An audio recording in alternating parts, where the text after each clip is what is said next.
She found him bleeding out in the alley behind the dumpsters, two babies strapped to his chest in makeshift carriers, and a gun aimed steady at her heart. He was dying. And he was the most dangerous thing she'd ever seen. The humidity had been suffocating Atlanta's west side for 3 days straight. The kind of August heat that made asphalt shimmer and turned the air thick enough to choke on. Naomi Brooks counted her tips for the third time, her fingers sticking to the crumpled bills. $23. 6.5 hours on her feet, smile plastered on her face while Table 4 called her girl and Table 7 left Bible verses instead of money. The wall clock behind the counter read 2:47 a.m. She'd clocked in at 6 p.m., but Marcus had called out again, so she'd covered his section too. Her grandmother would have told her to speak up, demand fair treatment. But her grandmother was 18 months dead, and the mortgage on her house was 3 months behind. Her feet screamed in her worn Reeboks. The left one had a hole in the sole she'd covered with duct tape. Her stomach had been empty since the gas station granola bar she'd eaten at noon, saving the other half wrapped in napkins in her apron pocket for breakfast tomorrow. She pulled off her apron and grabbed her bag from her locker. The diner's fluorescent lights flickered overhead, casting everything in sickly yellow.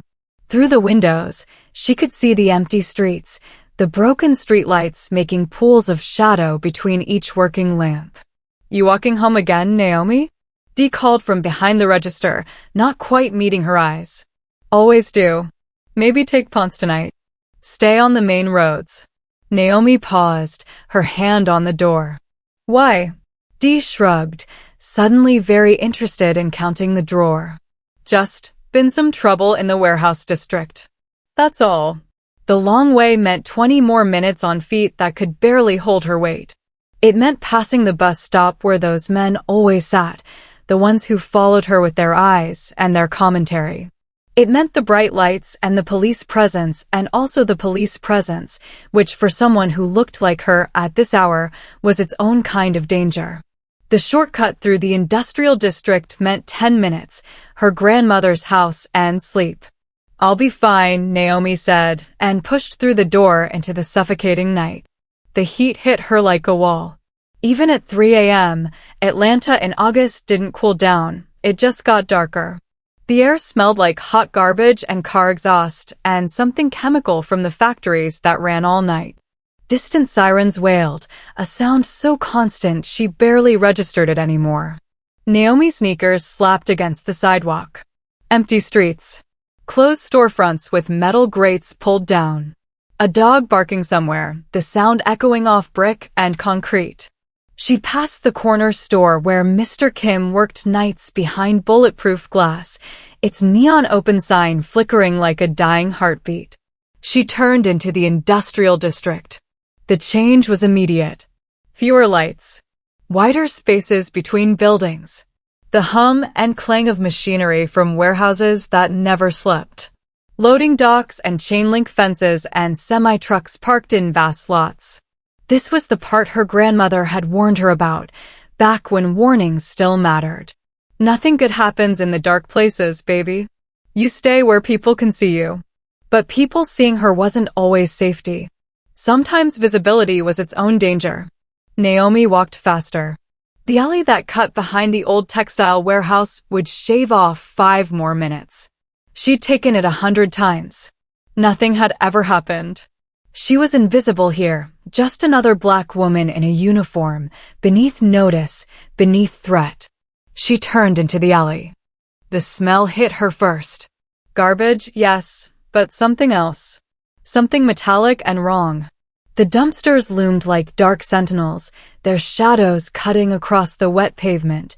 A busted pipe somewhere, always puddles back here. The single security light that usually illuminated the alley was out. The darkness was thick, oppressive, broken only by the distant orange glow from the street.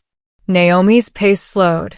That instinct her grandmother had taught her, the one that had kept 3 generations of black women alive in a city that didn't always want them breathing, that instinct was screaming. "Turn around. Go back. Take the long way." But her feet hurt, and she was tired, and she was so close to home. She was 15 feet from the dumpsters when she heard it. Crying. Not just any crying, the desperate, hiccuping wail of an infant. That sound that activates something primal in every human being, regardless of whether they want children, regardless of anything. The sound of helplessness, of need, of something small and innocent and in distress. Two voices, actually. Two babies. Naomi froze. Her bag slipped from her shoulder, hitting the ground with a soft thud. Her heart hammered against her ribs. Hello. Her voice came out smaller than she intended, swallowed by the thick air and darkness. Is someone there? The crying intensified. Not the angry cry of a baby who wanted attention, but the terrified, exhausted cry of a baby who'd been crying for too long. The sound of abandonment. Naomi's feet moved before her brain could stop them. She rounded the dumpster, her eyes struggling against the shadows. The security light from the main building barely reached here, but she could make out shapes. Movement. Something wrong. Then she saw them. Two babies, couldn't have been more than 6 or 7 months old, strapped to a man's chest in what looked like improvised carriers, expensive fabric, designer logos she recognized from the windows of stores she'd never enter. Their small faces were red and scrunched with distress, their cries ragged and desperate. But it was the man who made her breath stop. He was slumped against the brick wall, one hand pressed against his shoulder, the other. The other was holding a gun. Even in the dim light, she could see the blood. So much blood. It pooled beneath him, mixing with the standing water, too dark and thick to be anything else. His suit was black, expensive, even blood-soaked and ruined. She could tell it cost more than she made in 6 months. White shirt beneath, stained burgundy. And tattoos, intricate ink crawling up his neck from beneath his collar, serpentine and deliberate, the kind that meant something, the kind that marked you. His features were sharp, East Asian, his dark hair plastered to his forehead with rain or sweat or both. And his eyes, when they opened at the sound of her approach, were black in the shadows, glazed with pain and filled with something that made ice flood her veins. Fear. Not for himself. For the baby strapped to his chest. A luxury car sat 20 feet away, its front end crumpled against a concrete pillar, hood buckled, steam still rising from the engine. The driver's door hung open, the interior light dead. Oh my God. The words left Naomi's mouth before she could stop them. She took a step forward, her hands already reaching out, her grandmother's training overriding everything else. Check for breathing. Check for bleeding. Check for shock. No. His voice was barely a whisper, heavy with an accent that confirmed what she'd suspected. Korean. The word came out rough, scraped raw. Leave. His hand moved, slow and shaking, lifting the gun. The barrel wavered, then steadied, pointing directly at her chest. Not aggressive. Not threatening. Just inevitable. Leave, he rasped again, and she could hear the effort it took to force the words out. Or I kill you. The baby's cries filled the space between them. Desperate. Exhausted. Terrified. Naomi looked at the gun. Looked at the blood pooling beneath him, spreading with each heartbeat. He was bleeding out, right here, right now. Looked at the babies strapped to his chest, their small faces scrunched in distress, their cries the only sound in the world that mattered. Looked at his eyes. The pain there. The resignation. The desperate, protective terror of a man who knew he was dying, but couldn't let go. Not yet. Not while they still needed him. She should run. Should turn around and walk away and let whatever this was, whatever violence and danger and criminality this represented, consume itself without her. She had her own life to protect, her own survival to ensure. She wasn't responsible for this man or these babies or whatever had brought them to this alley at 3 in the morning bleeding and broken. She should run. Naomi's hands were already pressing against his shoulder before her brain caught up to her body. Hey, if you found this helpful or entertaining, I'd really appreciate it if you could hit that subscribe button. It costs you nothing but means everything to me and helps this channel grow. Thanks for watching. Now we continue. The cold steel of the barrel pressed against Naomi's chest, a jarring contrast to the warmth of the humid night. In the flickering hallway light, the stranger's eyes were a chaotic blend of adrenaline and fading consciousness. He was a predator on the verge of collapse. Behind her, the sudden silence of the apartment was shattered. Jean let out a sharp, jagged cry, and Mina followed suit, her infant wail thin and terrified. The sound seemed to vibrate through the gun and into Naomi's own ribs. "Please," he rasped. His English was broken, thick with an accent and the wet rattle of a punctured lung. "No, police. No." Naomi looked at him, really looked at him. He was dangerous, a man who moved with the practiced grace of someone used to violence, but his skin was the color of ash. Her fear didn't vanish, but it shifted, filtered through a decade of trauma wards and emergency rooms. She didn't see a threat. She saw a massive internal hemorrhage. "You're dying," she said, her voice steadier than she felt. "If I don't help you, you won't make it to the end of the block." He wavered, the gun dipping an inch. Naomi took a cautious step forward, closing the distance until she could feel the heat radiating from his skin. She reached out, her fingers pressing against the side of his neck. His pulse was a frantic, thready gallop, the rhythm of a heart running out of time. She shifted her gaze to his side, where a dark, viscous stain had turned his shirt into a heavy weight. "You're in shock," she whispered. For a heartbeat, the tension was absolute. Junwoo looked down at her hand, then up at her face, searching for a trap. Then, the tension snapped. His arm dropped, the weapon dangling uselessly at his side. It was an admission of total vulnerability. "Can you walk?" she asked, already moving to hook his heavy arm over her shoulder. He grunted, a sound of pure agony, but he nodded. As he leaned into her, his sheer mass nearly sent her to her knees. He smelled of copper, rain, and expensive tobacco. Naomi felt the dampness of his blood soaking into her own clothes, but her mind was already racing through the supplies she had hidden in her kitchen: sutures, lidocaine, clean gauze. "I can help, but not here," she said, glancing toward the open door where her children were crying. "We have to move."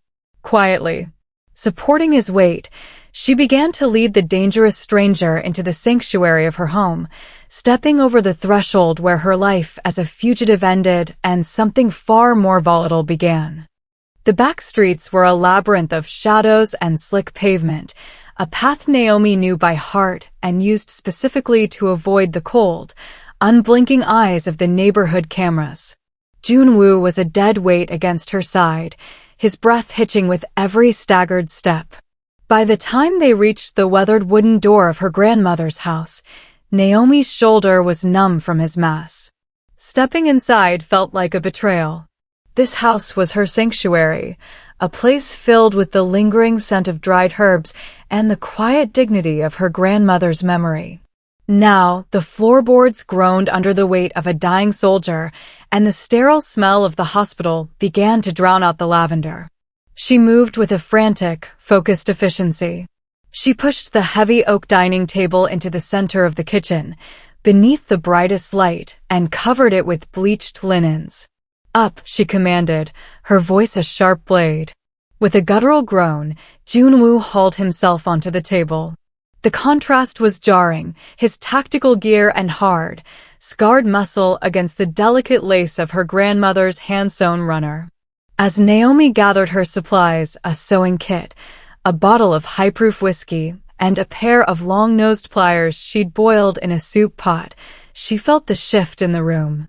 In the hospital, she was a cog in a machine. Here, she was the law. She held his life in her stained palms.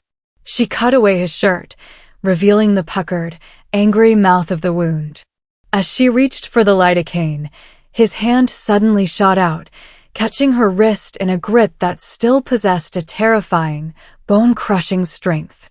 His eyes were bloodshot, boring into hers with a desperate intensity. "Don't stop," he rasped, his voice a low vibration of pain. "No matter what happens, do not stop." "I won't," she promised, her heart hammering against her ribs. The next hour was a blur of crimson and steel. Without proper retractors, she had to use her fingers to hold the wound open, the heat of his internal body temperature shocking against her skin.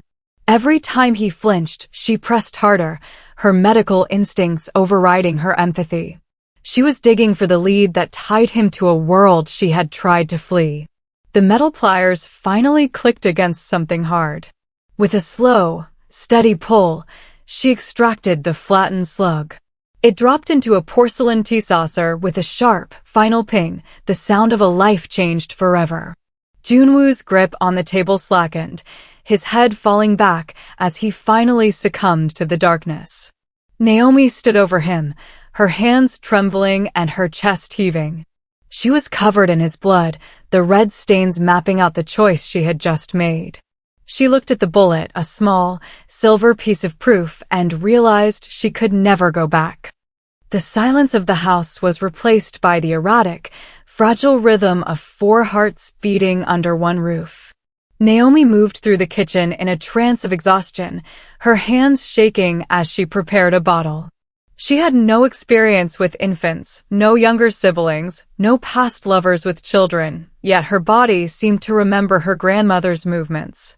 She lifted Mina, the smaller of the two, whose cries were intense and demanding, a sharp contrast to Seo-jin's eerie, wide-eyed quietness.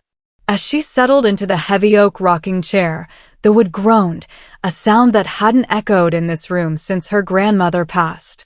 Feeding Mina, Naomi felt a strange, fierce heat bloom in her chest. This wasn't the clinical detachment of the ER, this was raw and ancient.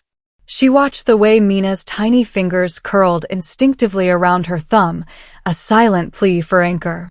Across the room, Junwoo lay on the makeshift bed of blankets she had laid on the floor. His fever was rising, a slick sheen of sweat coating his forehead. He had come prepared, his heavy diaper bag containing more than just formula. Hidden in the side pockets were vacuum-sealed antibiotics and professional-grade trauma dressings. He was a man who lived a life that anticipated catastrophe. Naomi spent the night pacing between the man and the children. She changed diapers with clumsy but tender hands, recognizing the way Seo-jin watched her with a gravity that seemed too heavy for a baby. Every hour, she pressed a cool cloth to Junwoo's brow, checking the bandage on his side. As the first bruised light of dawn filtered through the lace curtains, Junwoo's eyes flickered open. The wild, predatory haze was gone, replaced by a hollow, aching clarity. He looked at the babies, then up at Naomi, who sat between him and the infants like a weary sentinel. "Thank you," he whispered, the words barely a breath. He struggled to prop himself up on one elbow, his face contorting. "You saved them. Now, you should go. Take them and leave me. They will come looking." Naomi looked around the kitchen at the bloodstains on the floorboards, the empty formula tins, and the way the morning light hit the silver bullet sitting in the tea saucer. She thought of the diner, the mortgage, and the invisibility she had worn like a shroud. "Too late for that," she said, her voice like iron. She didn't move from her spot. She was no longer a ghost. She was the center of a world she had just inherited. The morning sun was a cruel interrogator, exposing the copper-scented reality of the kitchen. Junwoo sat propped against the baseboards, his face a map of exhaustion and rigid discipline. He watched Naomi move with a frantic, domestic energy, scrubbing the table where his blood had pooled. "I am not a good man," he began, his voice rasping through the quiet. The language barrier forced him to strip away the nuances of his power, leaving only the raw, jagged truth. "In Seoul, they call me DPO, chairman. But the streets, they call me something else." He struggled to explain the hierarchy he had once commanded, the vast network of shadow and steel that had turned into a pyre. He spoke of the coup, of the brothers who became butchers, and the night the air had smelled of ozone and gasoline. My wife, he said, his hand twitching toward the sleeping babies. She stayed in the car. They did not care. Naomi stopped scrubbing. The image of the woman who should have been holding Mina and Seojin hung in the air, a ghost that made the room feel smaller. You're a criminal, she said, her voice flat. It wasn't a question. A crime boss. You brought the war that killed your wife to my grandmother's kitchen. I brought my children to the only light I saw, he countered.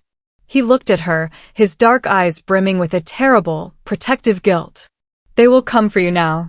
Because you gave me life, you're part of my debt. You helped me. That makes you mine to protect. Naomi's laugh was sharp and brittle. You should have told me that before I saved your life. Before I dug a bullet out of your side.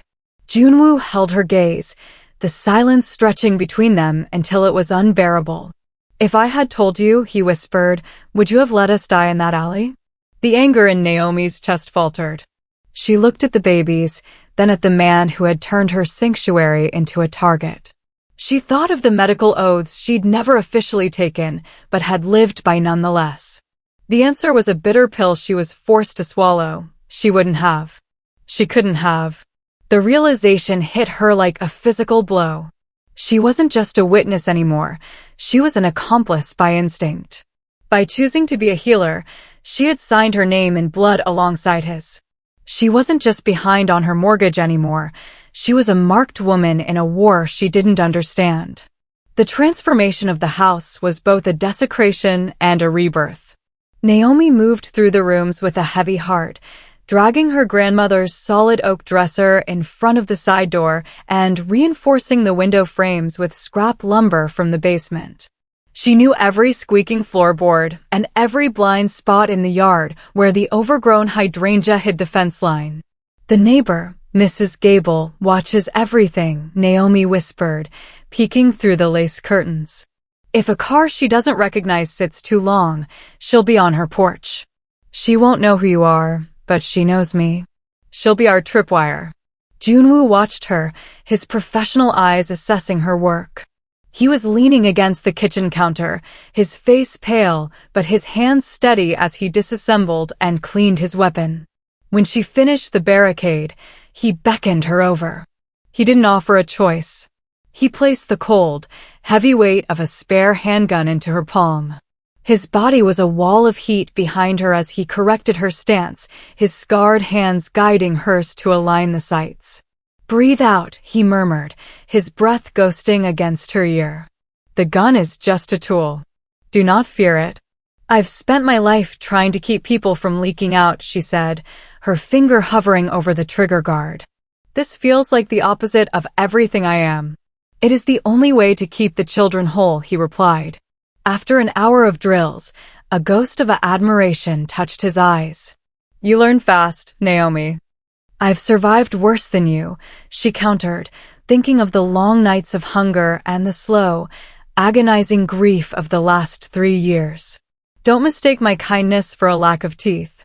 The tension between them shifted, softening into something more complex than a mere alliance. Over a dinner of spicy ramen and Southern-style cornbread, a strange, desperate fusion of their worlds, he taught her words in Korean, Gamsahamnida for thanks, ball for foot, simjang for heart. He spoke of his code, of the inwa, the harmony he had tried to keep, while she spoke of the grit required to stay invisible in a city that wanted to erase her. They stood in the dim light of the kitchen, the babies finally asleep upstairs. The distance between them closed, drawn by a shared gravity. Junwoo reached out, his thumb brushing a smudge of gunpowder from her cheek. His touch was hesitant, almost reverent. For a second, the world narrowed to the space between their heartbeats.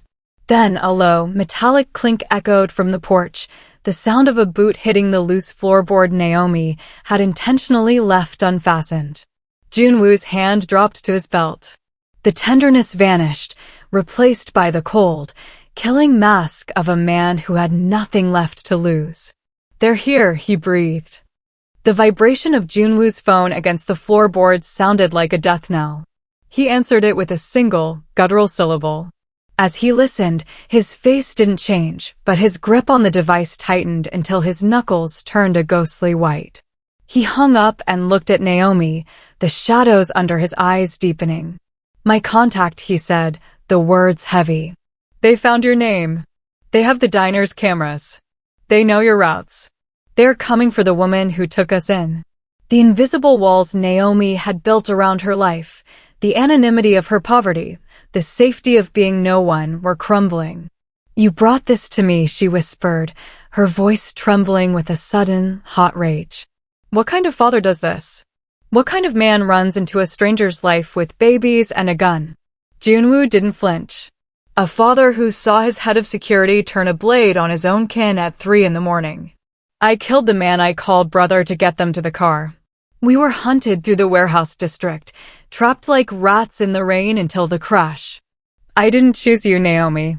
The universe gave me a choice between a gutter and your door. And I'm just the collateral damage," Naomi snapped.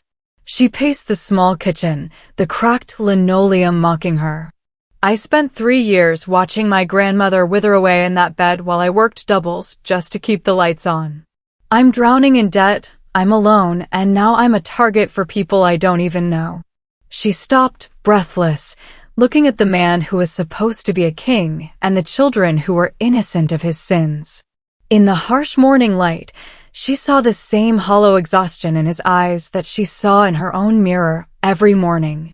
It was a shared language of trauma, the look of people who had been pushed to the very edge of the world. "They think you are weak because you are a nurse," Junwoo said, his voice dropping to a low, dangerous hum. "They think I am weak because I am broken. We are both already dead to them." Naomi looked at the stairs leading up to the nursery she'd hastily assembled, then at the heavy front door. There was no running. Not with 2 infants and a man who could barely stand. The invisibility she had hated was gone, replaced by a terrifying, sharp-edged reality. "If we're already dead," she said, her hands finally ceasing their tremble as she reached for the heavy iron skillet on the stove, "then we might as well die fighting. Tell me what they'll do first." The transformation of the house was a desecration and a rebirth. Naomi moved through the rooms with a heavy heart, dragging her grandmother's solid oak dresser in front of the side door and reinforcing the window frames with scrap lumber from the basement. She knew every squeaking floorboard and every blind spot in the yard where the overgrown hydrangea hid the fence line. "The neighbor, Mrs. Gable, watches everything," Naomi whispered, peeking through the lace curtains. "If a car she doesn't recognize sits too long, she'll be on her porch. She won't know who you are, but she knows me. She'll be our tripwire." Junwoo watched her, his professional eyes assessing her work. He was leaning against the kitchen counter, his face pale, but his hands steady as he disassembled and cleaned his weapon. When she finished the barricade, he beckoned her over. He didn't offer a choice. He placed the cold, heavy weight of a spare handgun into her palm. His body was a wall of heat behind her as he corrected her stance, his scarred hands guiding hers to align the sights. "Breathe out," he murmured, his breath ghosting against her ear. "The gun is just a tool. Do not fear it." "I've spent my life trying to keep people from leaking out," she said, her finger hovering over the trigger guard. "This feels like the opposite of everything I am." "It is the only way to keep the children whole," he replied. After an hour of drills, a ghost of a smile touched his lips. "You learn fast, Naomi." "I've survived worse than you," she countered, thinking of the long nights of hunger and the slow, agonizing grief of the last 3 years. "Don't mistake my kindness for a lack of teeth." The tension between them shifted, softening into something more complex than an alliance. Over a dinner of spicy ramen and Southern-style cornbread, a strange, desperate fusion of their worlds, he taught her words in Korean, Gamsahamnida for thanks, Ball for foot, Simjang for heart. He spoke of his code, of the Inwa, the harmony he had tried to keep, while she spoke of the grit required to stay invisible in a city that wanted to erase you. They stood in the dim light of the kitchen, the babies finally asleep upstairs. The distance between them closed, drawn by a shared gravity. Junwoo reached out, his thumb brushing a smudge of gunpowder from her cheek. His touch was hesitant, almost reverent. For a second, the world narrowed to the space between their lips. Then a low, metallic clink echoed from the porch, the sound of a boot hitting the loose floorboard Naomi had intentionally left unfastened. Junwoo's hand dropped to his belt. The tenderness vanished, replaced by the cold, killing mask of the DPO. "They're here," he breathed. The metallic clink on the porch didn't lead to a shattering window. Instead, it was followed by the low, annoyed grumble of a neighborhood stray cat knocked over a loose planter. Junwoo didn't lower his weapon for a full minute, his body a coiled spring of lethal intent. When he finally exhaled, the sound was ragged, the adrenaline leaving him hollow. "Sit," Naomi whispered, guiding him back to the kitchen chair. "Your stitches can't handle the tension." The false alarm had cracked the air open, leaving a space for words they hadn't dared to speak. To keep the shadows at bay, Junwoo began to talk. He spoke of his wife, Hannah, a woman who had been a concert cellist, far removed from the grime of his empire. He described their meeting in a rain-slicked Seoul plaza and the terrifying, miraculous night Mina and Seojin were born, two tiny lives that had instantly made his vast power feel like paper. "She was the only thing that made the world soft," he said, his voice thick with a grief that needed no translation. In the quiet of the kitchen, Naomi gave him her truth in return.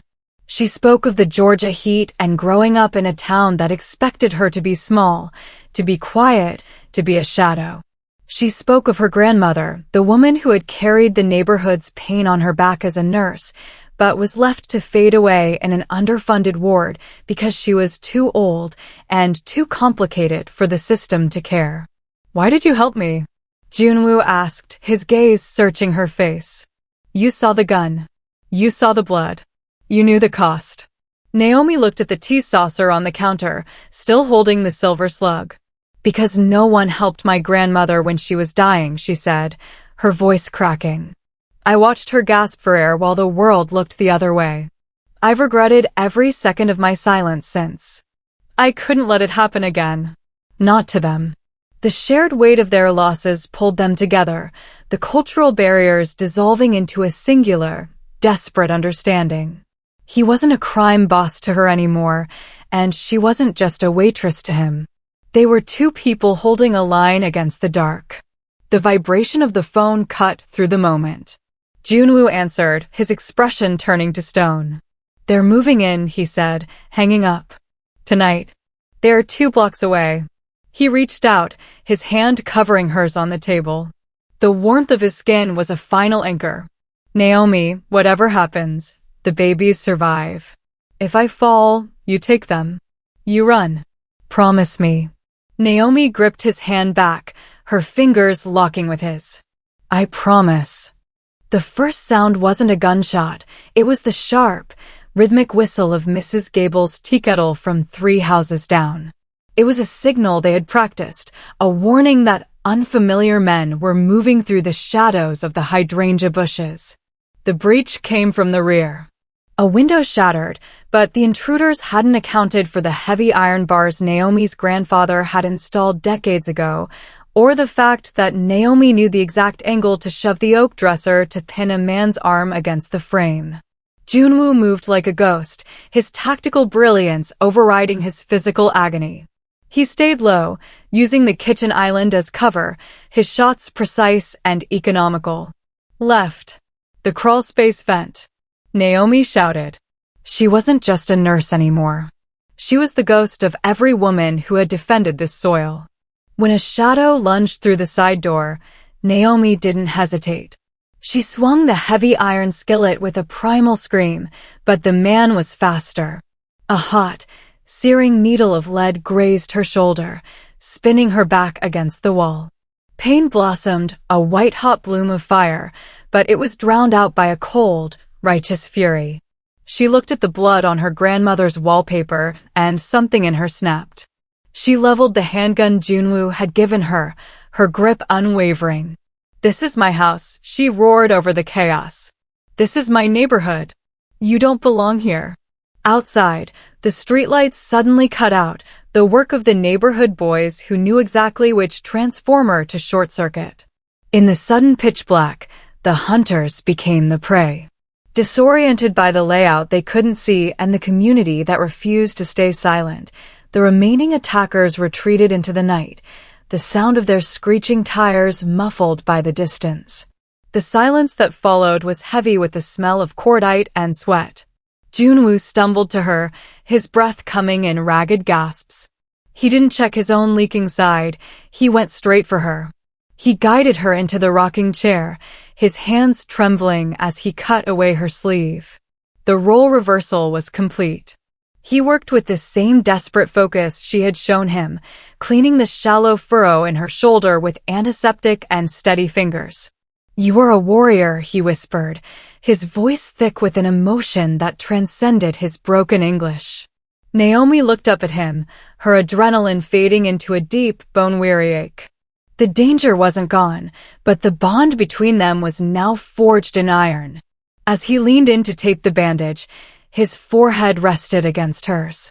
This time, there was no metallic clink to stop them. He kissed her, a soft, desperate collision of salt and survival. It was an acknowledgement of everything they had lost and the strange, violent world they had just built together.